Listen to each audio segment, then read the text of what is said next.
Do you like money? If so, this is the podcast for you. Welcome to the Real Estate 401k Show with your hosts Ryan Gerdes, Mike Weinstein, and Justin Frederick, helping you build a legacy of wealth through real estate. Powered by the Real Estate 401k Group at West USA and the Frederick team with Fairway Mortgage. NMLS number 625918. Welcome back to the Real Estate 401k Show, and your host Mike Weinstein alongside Justin Frederick and Ryan Gerdes down at the end. You're going to want to go ahead and text the word HOA to 623-AZ-RECON. That's HOA to 623-AZ-RECON. So working with just about anyone, but especially buyers, it's not very often that I get a buyer that's very passionate about wanting to be in an HOA. They just, if the house is an HOA, great. If it's not a big deal and so forth. But boy, the number of buyers that we come across that are just passionate. I do not want to be in an HOA. I hate HOAs, and I don't want anything to do with HOAs. And so I've always been an HOA guy. I don't mind them. I like the fact that I like to take care of my front yard. Mm-hmm. I like to make sure that the house looks good. It's painted.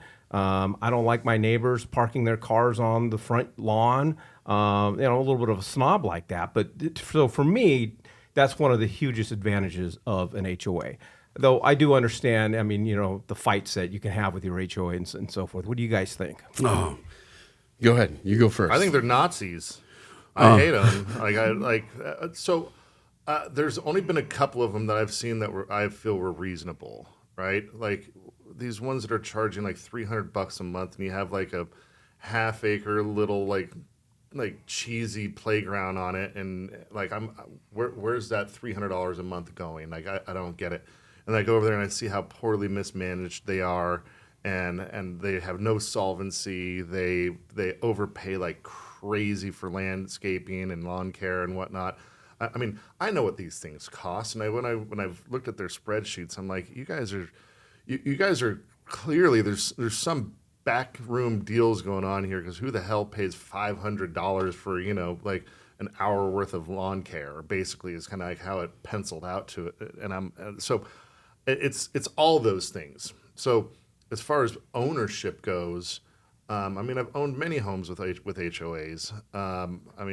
I think probably one of the funniest stories is I bought a house right next door to the president of the HOA, and he was the president not because he was so well equipped. It was because he had nothing else better to do, and he was this old guy, and he just was an old curmudgeon, and he would send violations over to my tenant because the trash cans needed to be pulled back in per the HOA CC&Rs by 3 p.m. And he's like, I don't get off of work until 5, dude. And he pulls them back as soon as he gets off of work. Yeah. Like, totally reasonable, right? Like, now if they were sitting out there for days on end, I'd be like, all right, tenant, you need to shape up, right? But no, he was like, he left that house in better condition than when I handed it over to him when he first took over the lease. So there may or may not have been some things done to that HOA president that I can neither confirm nor deny that my tenant may have done to when he moved out. No one admitted to anything, but I have a pretty good idea that old Larry got what was coming to him. Yeah. That's the other thing is like those intangibles, because they usually have somebody from the neighborhood that's sitting on the board, right? And in many of these HOAs, and you just get all this hubris in that room, and they like to go over there and throw it around. It's like, dude, you've got to have something better to do with your life. Have you ever served on an HOA board? Nope. I've never had. I've refused. Nope. So I have mixed reviews about HOAs. I like them on my investment properties, just because I want to make sure the property is maintained. But my old house, which is now a rental, it was a foreclosure. Front door didn't even shut. Closed on it the very next day. It was the very next day. I got a notice because I didn't have a tree in the front yard. And I'm like, my front door doesn't close. That's more important. But you need a tree in my front yard. Half the neighborhood's vacant with foreclosures, and I need a tree. So I went and bought the smallest Palo Verde tree that I could find, and I literally just put it in the rocks. I didn't even put it in the ground, and I put it there just to satisfy the HOA. But right now I have a violation on one of my rental properties because one of the shrubs died, and they pulled it out of the ground. Thank you for pulling it out of the ground. Didn't let me know. They were just cleaning up the yard, and now I don't have 5 shrubs in my front yard. I have 4 shrubs in my front yard, so I got a $25 fine because I didn't see the initial notice. It's just like one shrub. Oh, really? Okay. So well, it is a balance, and maybe that's a good idea. You know, if you're going to go out looking for homes and you find a neighborhood you want to live in, attend the next HOA board meeting. See what that's like. What I used to do when I first started in real estate. Because I grew up in Southern California, we didn't have an HOA, and there was this dude that lived around the corner from us. I'm dating myself. I don't know if you remember years and years ago, he was the Tostitos guy. And so he had some, so long time ago. But anyways, his house was he painted it literally like this bright yellow gold. And it was, the neighbors kept offering to pay for it and to paint the house. And he said no. And it was ugly. So when I got into real estate, I used to carry this book, a notebook.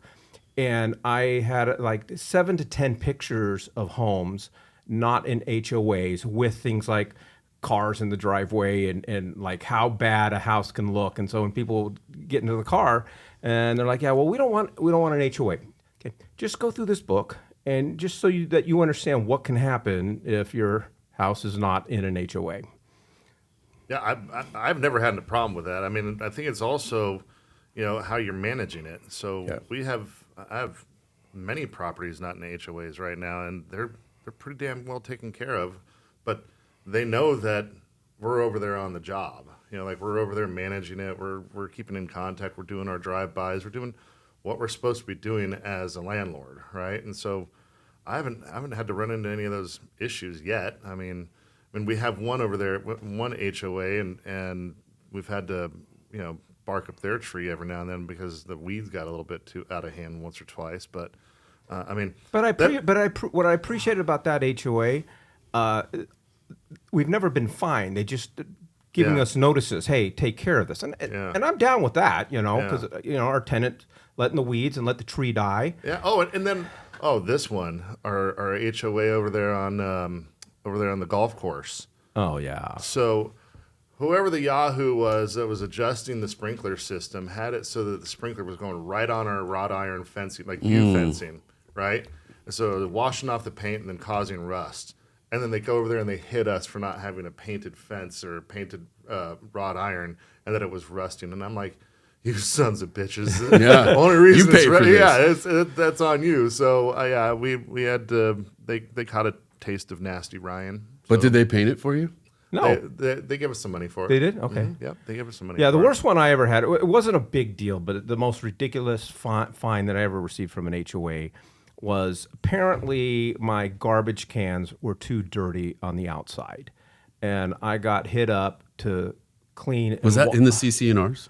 I didn't, this is so long ago. Yeah. I don't know. Yeah. I got no idea. And I'm like that. But my current HOA, I love my current HOA. It's really inexpensive. If you got a couple little weeds, you don't hear from them. If the weeds get out of control, you do. But you can get just about anything approved. We got rid of our driveway and this pony wall and replaced it with pavers, and I wanted the pony wall gone. I got that thing approved in an hour. Wow. I'm like, it's a fantastic HOA. Yeah. Yeah. All right. The best and the worst HOA in your opinion? Well, I would say the best is my current HOA. That is a good one. Yeah, the worst. I don't remember the name of the community on Indian School in El Mirage, and we had a rental in there, and oh my gosh, it was just constant. Indian School in El Mirage. Yeah. The Rancho El Mirage No, Continental. I don't remember the name of the community, but it just every single to the point where you just want to sell the house. Yeah. Like, I don't care about making money. I can't Yeah. I can't handle Yeah. this. Streaming Summit is right over there too, and they're pretty darn bad.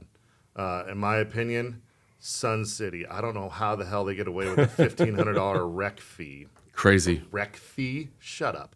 So in Arizona, there's a maximum disclosure fee of $400. Must be paid for by the seller because by law, a buyer cannot disclose something to themselves, right? So they all hit the $400 one on that, and then but Sun City, I've never seen, like, it's something like, especially if you're an investor, you have to over budget for that because you're going to get hit on the buy side and on the sell side, and we're talking thousands of dollars. And I'm like, to do what? I mean, don't get me wrong. I think Sun City is a great master plan community, but the way that they have their HOA structured, that does not make any sense to me. The best one, in my opinion, Bel Air Golf Course. It's only like $25-$50 a month. And They got good community areas. Yeah, You're right. They got pools yeah. and stuff too. They have a bunch of stuff in there, and I know a ton of people have owned in there, and they've all been super cool to work with and reasonable. So there's my two. I'll say worst one for me is Tuscany Shores in Desert Harbor. Or by Crystal Gardens and whatnot, Avondale. No, it's in Peoria. Okay. It started off, HOA fee was $71. Beautiful community area, like nice grass area. They would reseed it in the wintertime. They had a nice pool right on the lake too, so you could fish on the lake. They kept up the pool and everything for that $71. Couple years later, they raised it to $100, and now it's $146. The grass area is completely dead. The rocks are all over into the dirt where the grass used to be. The sprinklers don't work. The pool looks like crap all the time. $146 a month, and they don't do anything about it. And I've actually attended those meetings and talked about that because it was a big deal to me. I actually lived in there for a while. Now that's a rental. Best one, I think Desert Harbor Master Association is incredible. That area is always kept up. They have a lot of parks in there, and I think it's $300 annually. And they keep up everything beautifully. I love it.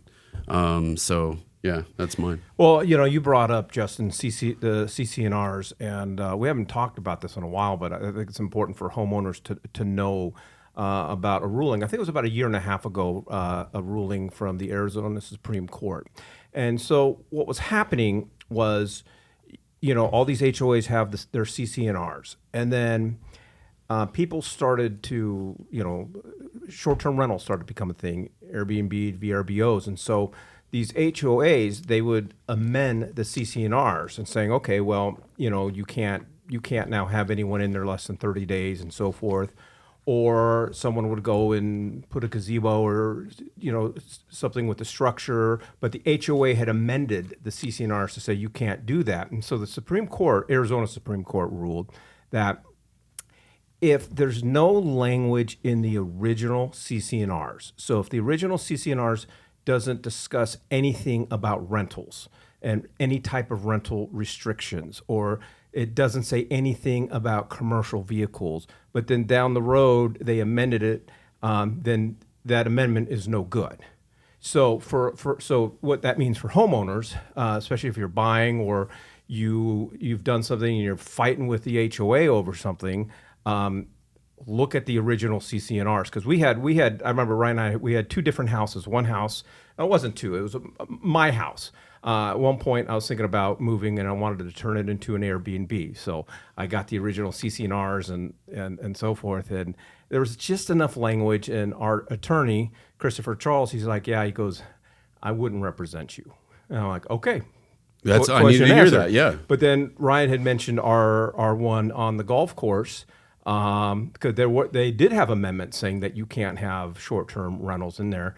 And Christopher Charles looked at the original CC&Rs and he goes, I'd show up in court for you guys. You guys would win this one. And so it's just really important to know that and just have your original CC&Rs. If you see an amendment that it's questionable, just check the original CC&Rs. That's a good point. All right. Well, if you'd like some more information, if you'd like to talk to our real estate attorney and or would like us to give you some advice on your HOAs and more importantly in your real estate wealth building strategies, all you got to do is text HOA to 623-AZ-RECON. That's HOA to 623-AZ-RECON.